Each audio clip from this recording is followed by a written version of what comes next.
ನಮಸ್ಕಾರ. ನನ್ನ ಹೆಸರು ಭಾವೇಶ್ ವಘೇಲ. ನಾವು ಗುಜರಾತಿನಲ್ಲಿ 200 ಇಂಡಸ್ ವ್ಯಾಲಿ ಸಿವಿಲೈಸೇಷನ್ ಸೈಟ್ಗಳು ಇವೆ. ಅಹಮದಾಬಾದ್ ಹತ್ತಿರ ಬಾಲ್ ಹರಿಣಿ ವಾವ್ ಹೆಸರಿನ ಒಂದು ಪ್ರಖ್ಯಾತ ಬಾವಿ ಇದೆ. ಬಿಸಿಲು ಜಾಸ್ತಿ ಇರುವ ದಿನದಲ್ಲೂ ಈ ಬಾವಿಯು ತಂಪಾಗಿ ಇರುವುದು.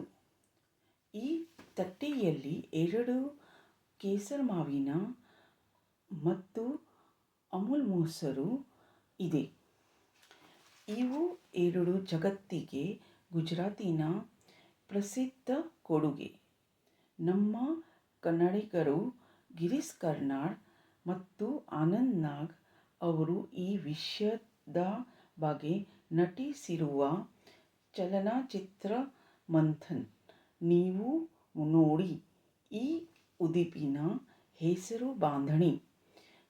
ಇದರ ಬಣ್ಣಗಳು ಕಪ್ಪು, ಬಿಳಿ ಮತ್ತು ಕಂದು. ನಮ್ಮ ಪೂರ್ವಿಕರು ಇಂದ ಇವತ್ತಿನವರೆಗೂ ಬಹಳ ಜನ ಮೆಚ್ಚುತ್ತಾರೆ. Thank you.